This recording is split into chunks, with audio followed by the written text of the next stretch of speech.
तकलीफों से गुजरते हुए देख रहे हैं, ये शायद आपके लिए और मेरे लिए कोई नई बात नहीं है। इस महामारी के कारण कई लोगों के व्यवसाय चले गए, कई लोगों की नौकरी चली गई और कई लोग नौकरी तो कर रहे हैं लेकिन कुछ मिल नहीं रहा। तो क्या इन सारी परिस्थिति में आदमी ऐसे तकलीफ में पड़ जाता है कि वो अपने आप को अकेला महसूस करता है? बाइबल में एक किताब है, गलातियों की पत्री, बुक ऑफ गैलेशियंस, 6वां अध्याय, उसके 9वें वाक्य में लिखे हैं, हम कभी भी भलाई करने के लिए हियाव न छोड़ें। Let us not be weary to do good. और आज जिस बात को आप देख रहे हैं, इसी शीर्षक के साथ कि हम दूसरों की भलाई कैसे करें, और उसके आगे के ही पद में लिखा है, therefore we have this opportunity, let us do good unto all men, especially to the household of our faith। कि हम जहां तक अवसर मिले दूसरों की भलाई करें, विशेष करके हमारे विश्वासी भाइयों की।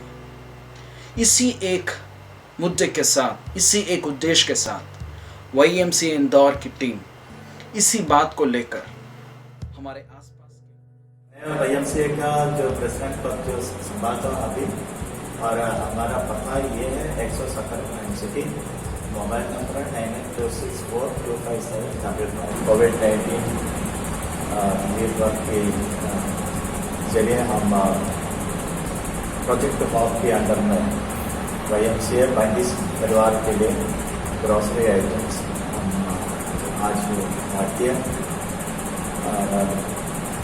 YMCA इंदौर इसी तरह कुछ काम कर रहा है नदी के लिए, लोगों की नदी के लिए। पिछले समय उन्होंने मेडिकल कैंप भी लगाया था और क्रिसमस प्रोग्राम भी। इसी तरह YMCA थोड़ा बहुत काम करके आगे निकलते हैं। आप लोगों के सपोर्ट हम मांगते हैं। आप लोग भी जो चाहते हैं YMCA में ज्वाइन करने के लिए, मेंबरशिप करने के लिए, आप सभी स्वागत करते हैं।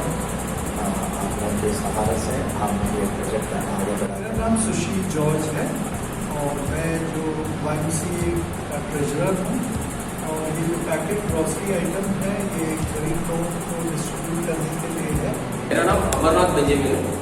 मैं YMCA हिंदू चैप्टर का एक मेंबर हूँ।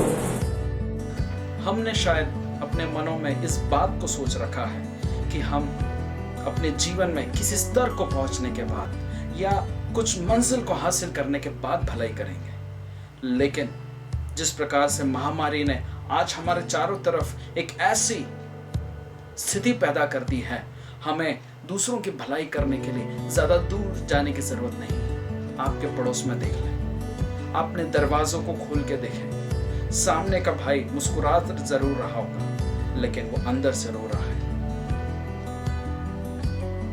जो पहले बिल्कुल भी नहीं कमाता था, उसके लिए भीख मांगना तो एक विकल्प था, लेकिन जो नौकरी पेशे करने वाला एक अच्छे घर परिवार का व्यक्ति कैसे भीख मांगे या कैसे किसी के सामने मदद के लिए हाथ बढ़ाए।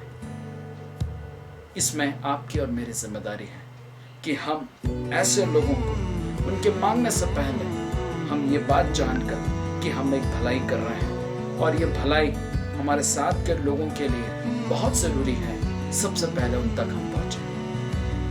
हम शायद कुछ बड़ा नहीं कर पाए, लेकिन अगर हम अपने पड़ोस तक पहुंच गए तो ये उनके लिए बहुत बड़े बदलाव का कारण होगा। Let us do this good because we have this opportunity। आज हमारे पास ये बहुत विशेष अवसर है। Let us utilize this। Galatians 6:9-10 which says, let us use this very good opportunity and let us not be weary। इससे हमें कोई तकलीफ नहीं होने वाली है। हम जो कुछ लोग जो कुछ कमा पा रहे हैं या हमारे पास आज ऐसी सुविधा है जिसको हम थोड़ा ही सही बांट सकते हैं, कोशिश करके हम उससे बांटें। ये मेरे लिए भी कठिन था, आपके लिए भी कठिन है, लेकिन एक कदम अगर बढ़ाते हैं तो बहुत बड़ी मंजिल पा सकते हैं।